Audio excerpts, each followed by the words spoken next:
Hello everyone. This is Ted. Let's do another great little painting today. We've got our 12 by 16 out here, and we're just going to have a good old time painting just like Bob did here. Now, if you've watched my other videos here, you know that I use the Bob Ross products here, and this brush has been with me for a while. It's gone through a number of different paintings here. And this one is natural hair brushes do get worn down a little bit, but it's still got a little life in it. So, what do we got here? We've got our titanium white, alizarin crimson, Prussian blue, midnight black, a little dark sienna, sap green, and all our yellows and reds. I think I forgot a brown. But I'm going to go ahead and put in, just gently tease a little bit of it down, bead a small amount of it into my brush. And I'm going to start with a little bit of this Prussian blue right up here on my pre-stretched double primed canvas. And I've already put a thin, even coat of liquid white. Now putting this on, I always tell people you want the smallest amount possible here. And I did. I actually maybe put just a little, not quite enough of the liquid white on here so it comes across a little dry.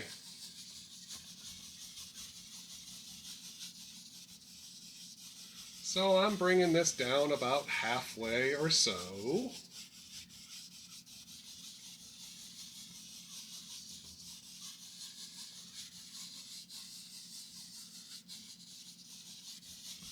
Something like that. Now, with this same color, let's mix it up a little bit. With this same Prussian blue, beating some paint into the brush, let's add a little hint of the sap green. Ooh, that was a big hint. A little hint of the blue and the green, just to change the flavor a little bit. Bring it on up. Pull it a little further here at the bottom towards the middle, and just sort of let it get a little smaller right up there. All right. Little blue, little green. Let's get some here on the other side. And if you do it right, we kind of have like this funnel look. A little bit of unpainted area here in the middle. Oh my Lord, look at that. Lots of green today. Wow. Lots of green. So, I've got my mostly cleaned out 2-inch brush I use to apply the liquid white. And I'm just going to blend this, working from the middle up. Soften it, take out those brush marks. Boy, this brush has also seen a few paintings.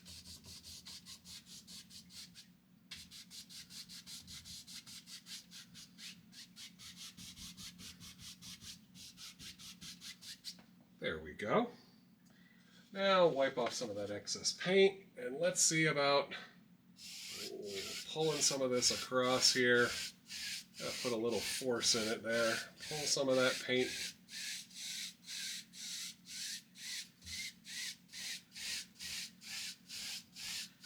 There we go. Now it's a little bit lighter here. Kind of gives the illusion of a little bit of sunlight kind of zinging off the water. Clouds. Let's go ahead and have some clouds in here today.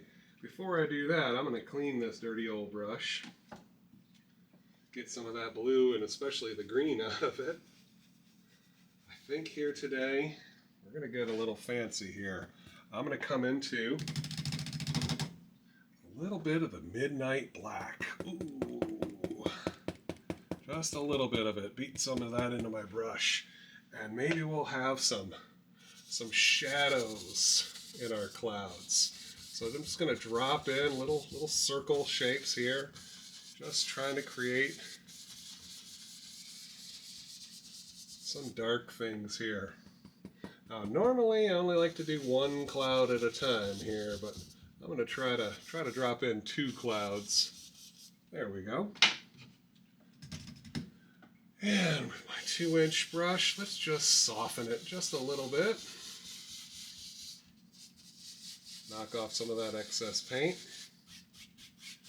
like that. There we go. Now with this the same old 1-inch brush, I'm going to pull lots of titanium white right up into the ends of the brush. Just like that. Lots of paint. Turn this over here and let's just make some basic shapes here. Kind of a lumpy, bumpy, bright highlight. Kind of make these little curve overs, these little round things. Gives it that fluffy cloud look. And I bring it right on down, just overlapping that shadow bit, just a little bit. This one too, it's going to be a big old cloud that's going to have a nice bright top to it. Maybe a little stormy thing happening down in the bottom. There we go. Now, back to that same old, mostly dirty brush. I'm just going to blend the bottom of the white into the top of the black. Doesn't take very long.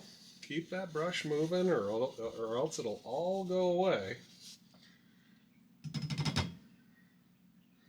Very light, fluff, fluff, fluff, crisscross. Very, very light.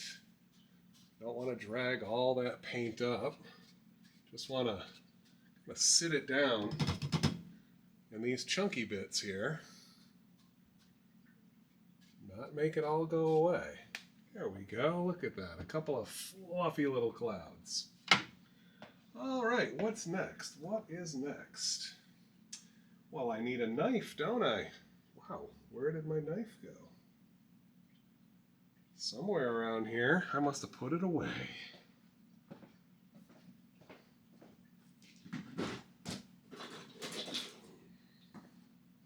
That's okay. I've got a few of them. Let's go ahead and mix up a color here first. Let me get rid of this bluish green color. And we're going to do this old Bob style here. We'll take some crimson, some Prussian blue, a little bit of midnight black, touch of the dark sienna. What the heck? Scrape, scrape, pull. Scrape, scrape, scrape, pull.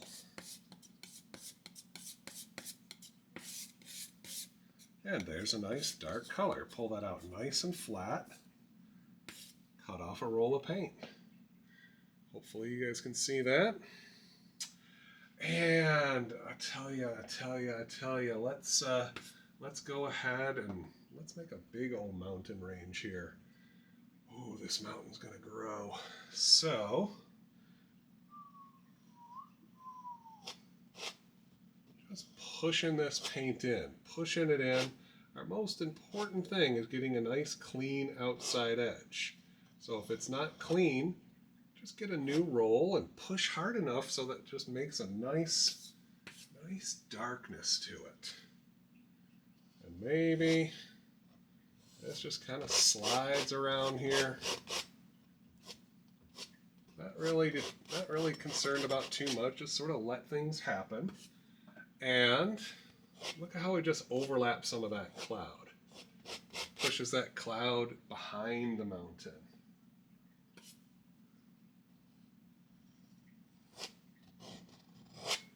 And then I scrape most of the paint away. You don't want it super peaky. You can just sort of roll that knife over and you can make it look less triangle-like.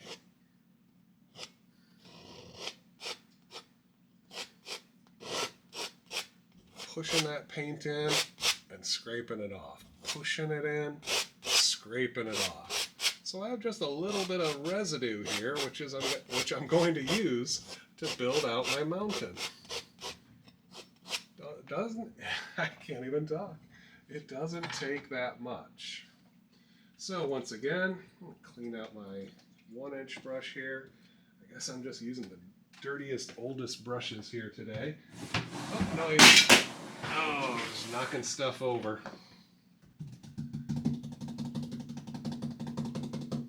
Okay, a little bit on the easel. That's my bob smack. And now, all I'm looking to do here is move this paint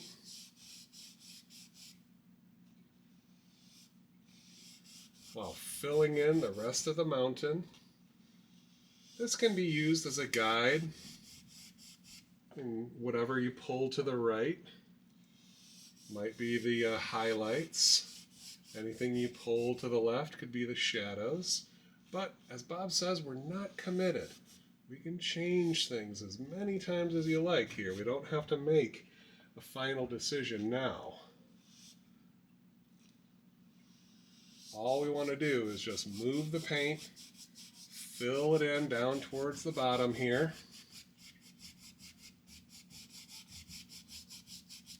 And keep it dark at the top and lighter as we move to the horizon. I think we just did that, didn't we? There's a little bit up here, just this little tiny bit of dark stuff. See if I can get that off. Sometimes it's hard to get up here with the edge and pull it away. There we go. Cool. All right, let's make some highlights. Looks like I need to move my red out of my way. Now, do I have enough white on my palette?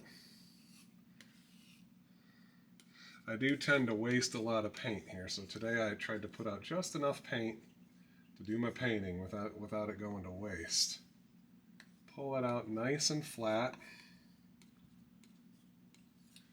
Wipe the knife. Cut across. We get our little roll, maybe a little bit more. There we go. So you can kind of use the guide here of the strokes, or you can just do your own thing. I'm going to actually try it. I got some nice little strokes going on here. So let's just try to put some highlight, very light touch, right on down, and move on. Move on. Put more paint on here. Don't keep going over the same areas again and again and again. Just keep that knife working. Do about half of your mountain peak, leaving room for the shadow,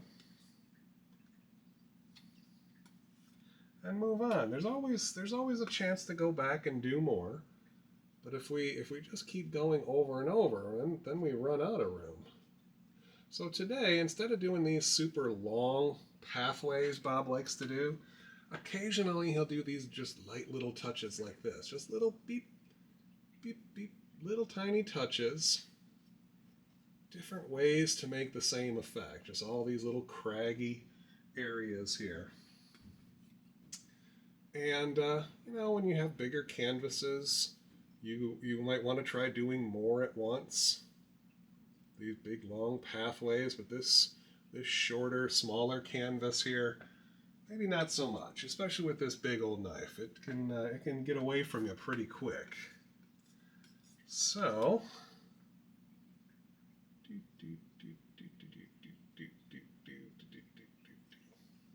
something like that. And we're not done. We're not done. We're just done for now. Oh, I'm definitely going to need some more white, aren't I? Well, we can do that. I'm going to take that last little bit of white, mix it with some blue. This is the Prussian blue. Scrape it up a couple of times, spread it out a couple of times, and look at this variation here. We got some lights, we got some darks. It's all good. All right, so cut off a little roll of paint. Now we're going to do a little bit on the other side here. Light little touches, getting right up next to that highlight.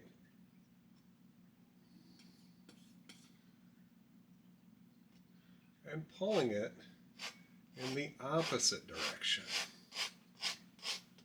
than the highlights. In this case here, our highlights go to the right, so our shadows need to go to the left. There we go. Again, this is just the first step of the shadows.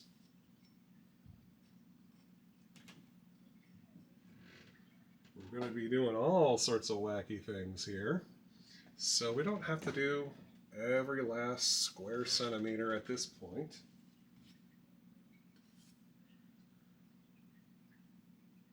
Just getting the shadows started, dropping it in between our highlights.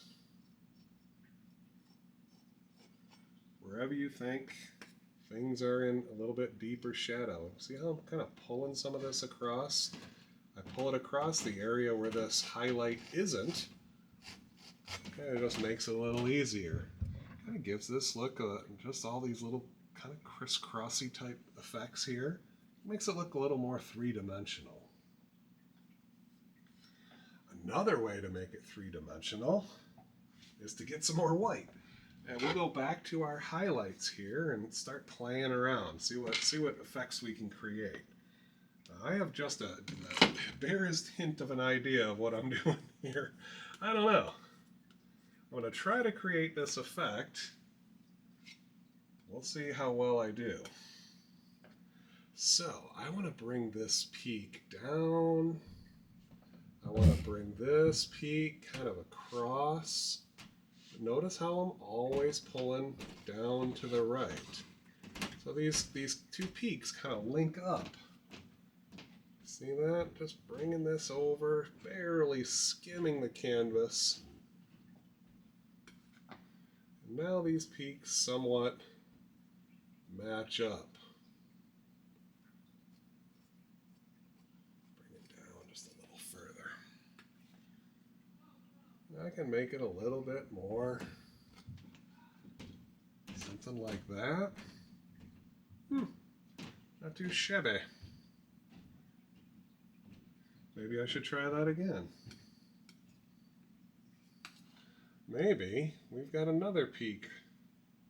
Just starts coming down and out.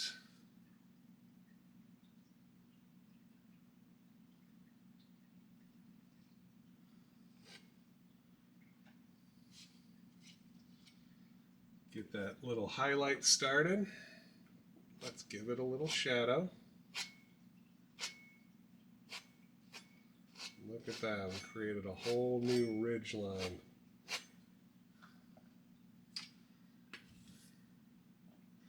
Maybe we got another little peak right here.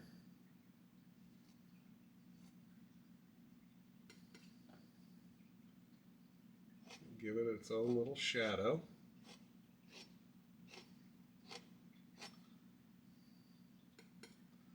Using the short edge of the knife. Get some shadow going in there, but then I come back to the highlight. And let's see about linking these up.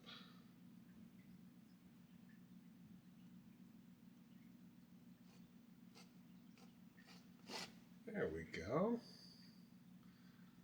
I like that effect. A little bit more right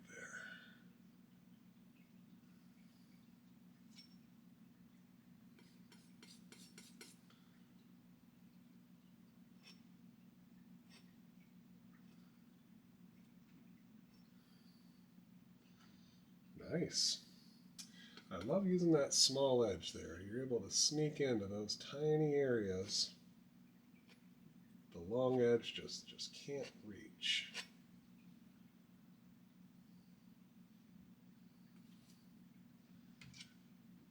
And anywhere here, if you think this needs a little bit more highlight, a little bit more shadow, you can drop those in.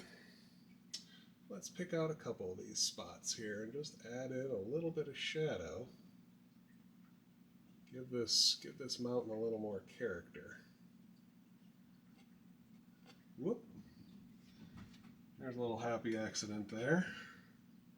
That's all right. I can go right on over it with a little bit of highlight. Boom, disappears. Fun little mountain. Now, I'll create a little bit of mist here at the base of my mountain by doing a little tappy.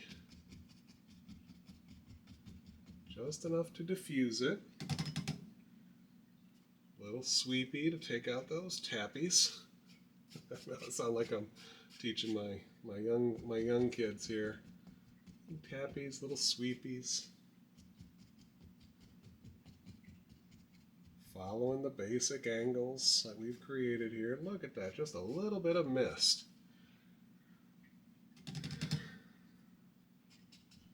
Got a couple spots here on the shadow side I could create some mist out of. And maybe next time I do this, I don't bring my water up so high. It's like I'm going right into the water. Whoopies. Okay, not a big deal. Not a big deal. Now, let us get a little bit of Van Dyke Brown on my palette space here. Gonna need some color, gonna need some volume here. Take my big old knife. We can get rid of this stuff.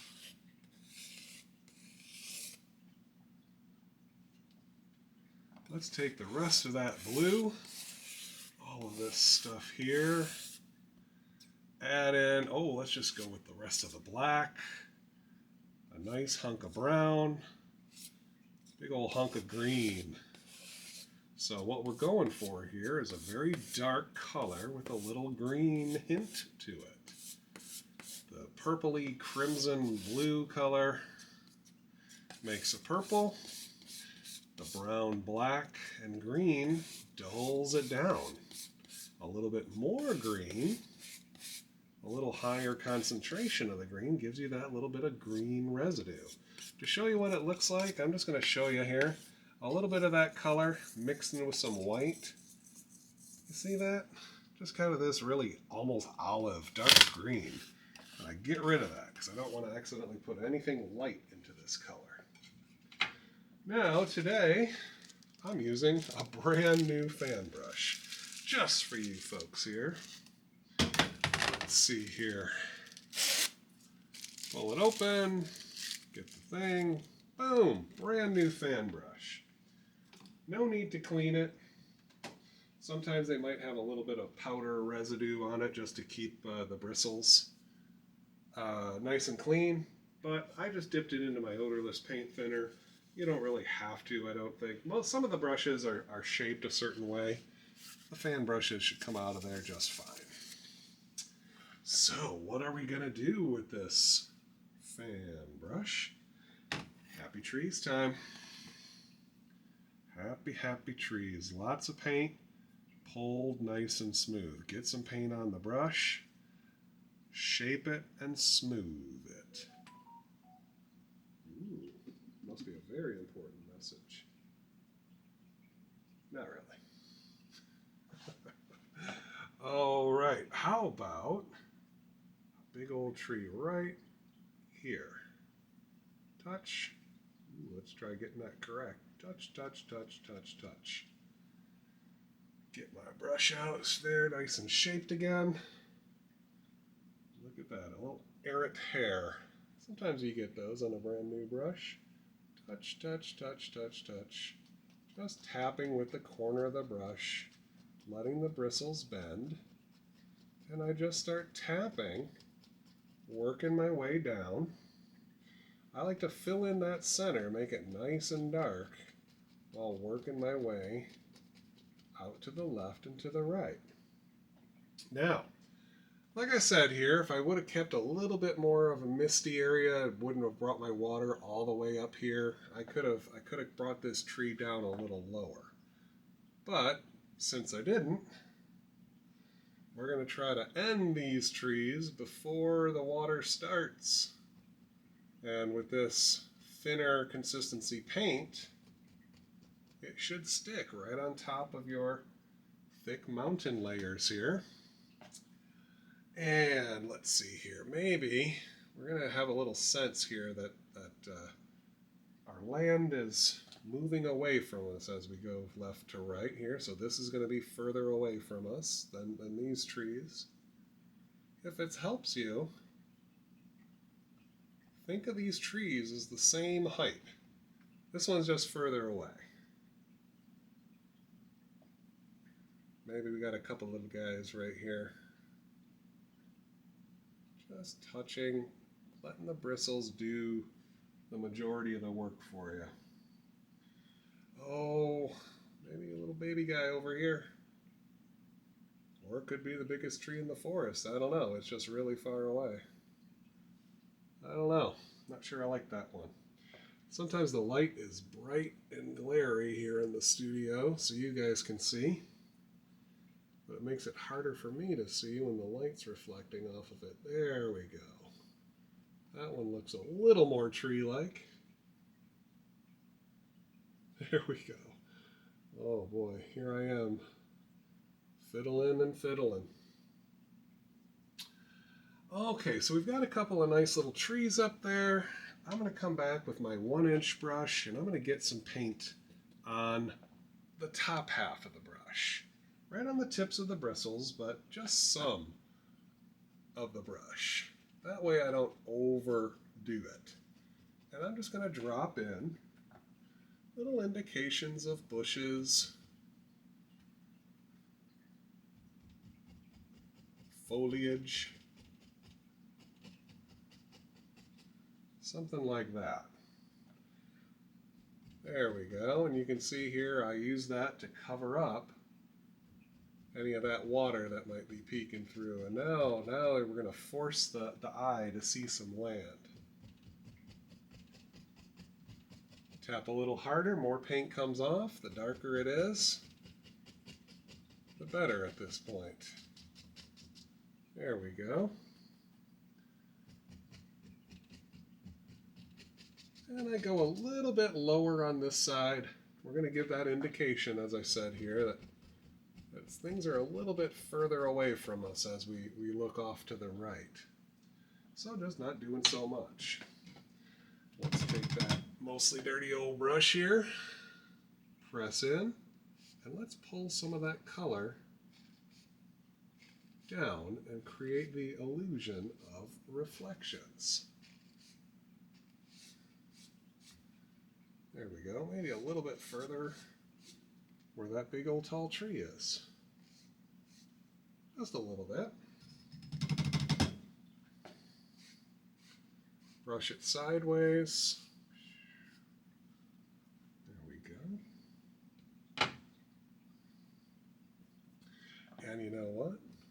If we didn't do enough, I can always come in here and adjust it. You could use that 1-inch brush again. I'm just showing you here with a little bit of paint still left in my fan brush. I can make everything a little bit more there. Okay, and then I come back with my 2-inch brush again and I clean it up if I need to. I'm not saying I have to here. I can just clean it up and make a little bit more reflection. There we go.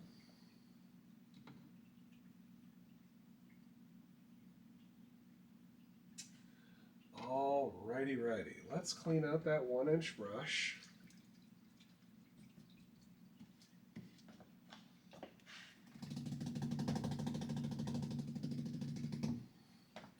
And I'm going to use my knife. I want to create some little runways here out of my color. So I'm just pressing down as I'm pulling away. So I have something to work with. And let's use just a little bit of the liquid white. Oop. Just a touch more.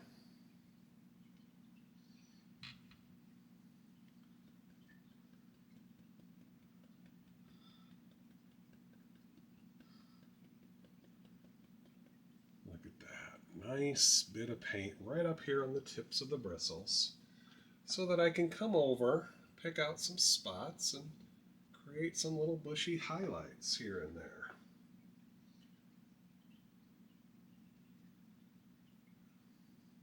I'm going to add a little bit of green, change up the color here and there.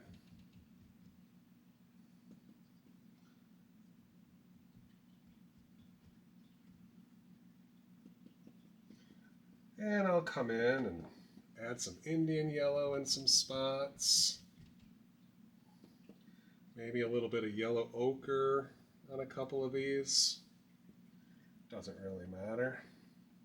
A little bit of bright red will dull some stuff down. Not really worrying about it too much. I do like the bright red yellow ochre mix here. Maybe we'll have a little brighter one on this side.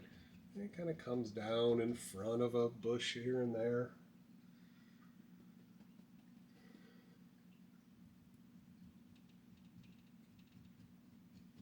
Something like that. Now, before I get ahead of myself here, I'm going to swirl my fan brush into my paint thinner. And let's highlight those evergreens. So, a little bit of that liquid white, pulling it through the yellow, getting plenty of paint on the brush. Come over and let's tint it with my sap. Some of it might change a little bit depending on how much other colors you have in there, but we're just looking for an interesting yellow-green. And let's start with this guy right up here.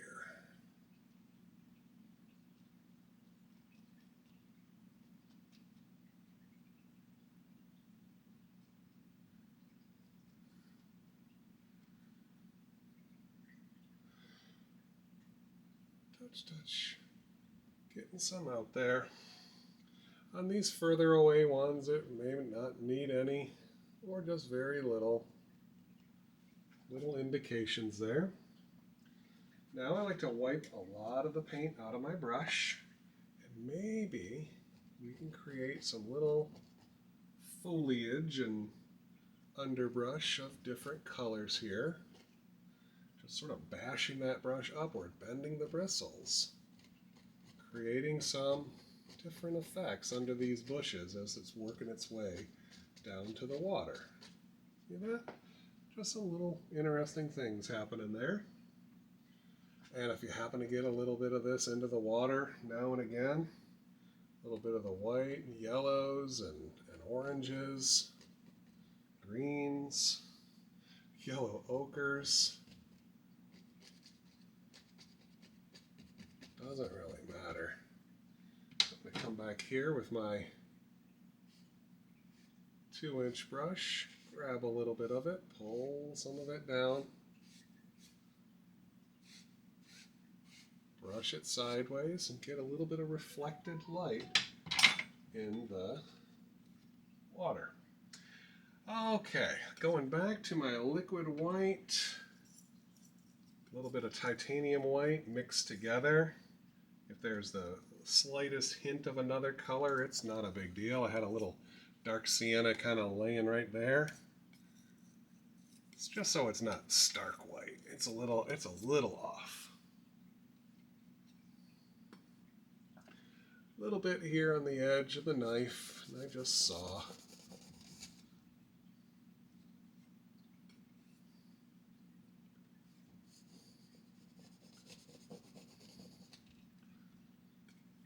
We get a little ripple, little water line.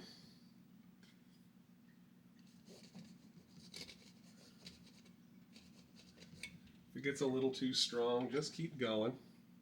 With a clean knife, I just rub right over it, and you can kind of calm it down there a little bit. You can put as much here, maybe a little bit in the water.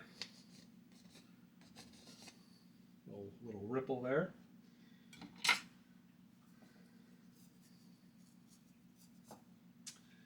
And back to that 1-inch, I'm sorry, back to the fan brush. And I got my dark color here. Let's gather that back up. I think I have more paint here than I needed to make. That's a good thing. It's always good to have a little extra. That way you can decide to make some giant trees if you want to. Let's go ahead and make a giant tree. Look at this. It goes all the way above everything. Above the clouds, above the mountain, the background stuff. Really makes this tree look like it's the closest thing to us. Little tap. And a tap, tap. And a little tap, tap, tap. Starting to work our way down here.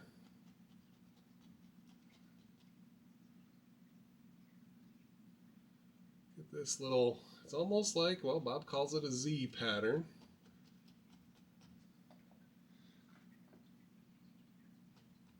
Because we're working from the center to the right and then center to the left. Try to avoid going from the far right all the way down to the left, because then it will kind of look very zigzaggy, but a little odd looking in my opinion. I like having nice full trees here. Makes them look a little more natural. So if you're going for a more natural look, make sure that center is nice and dark.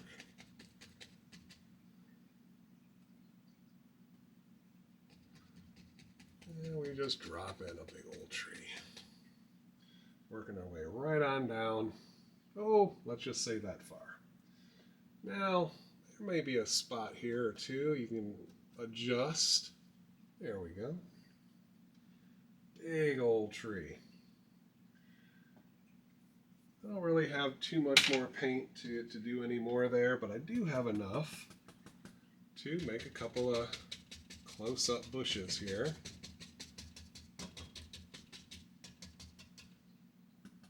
Maybe make a whole line of bushes.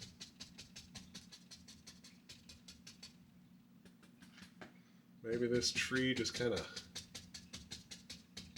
creates a whole foreground for us. Just need some dark colors in there like that.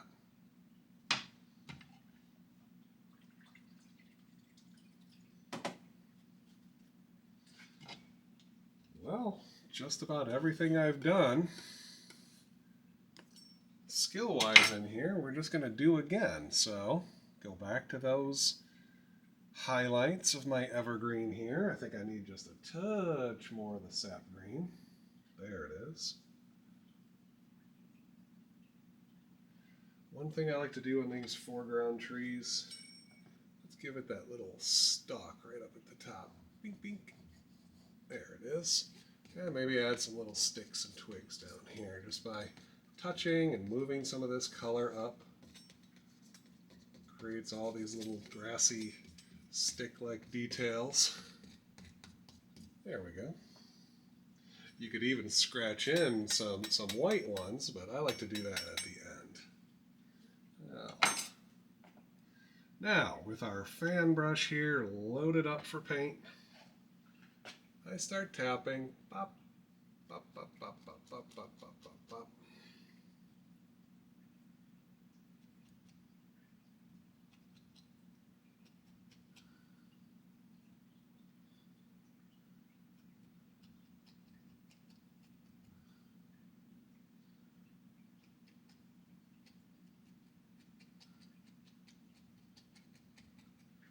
There we go. Leaving some shadows.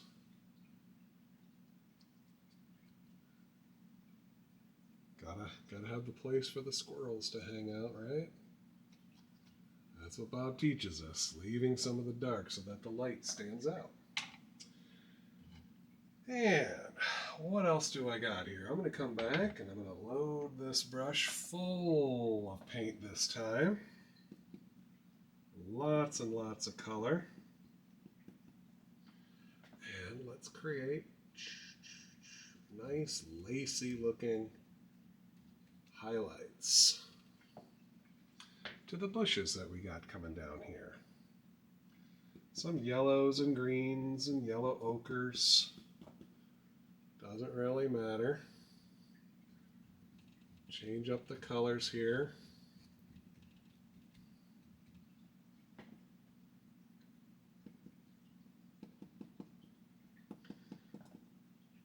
The important thing is to have lots of paint in your brush. So you just do these light little touches and you create the effect. Now, I think I need just a little bit more yellow, a little bit of bright yellow. Hopefully that wasn't too much. A little bit of liquid white to thin it down.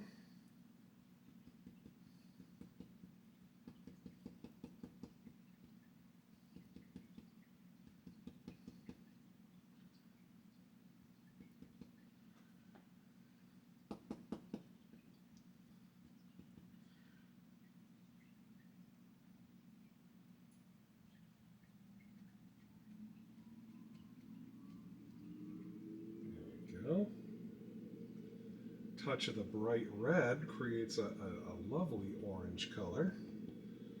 And let's go ahead and maybe we got a big old orange one here. Ooh, this brush is old. It's doing some weird stuff to me. That's all right. Gives a little character here. This one kind of comes down, does all sorts of stuff. Big old section of that. Add some bright red to it.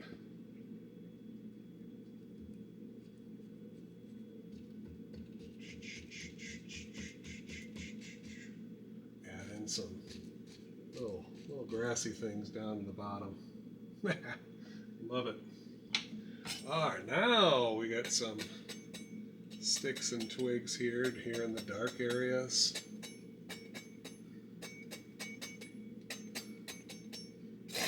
Couple of big ones. Yeah, I think we got a finished painting. I'm going to scratch in a little signature here with the knife. Coming in the last few paintings of 23 here. Yeah, I think we got it. I want to thank you guys for checking out my video. Please like, subscribe. Click the bell for notifications, you know, all that good stuff. Take care. I'll see you guys in the next video.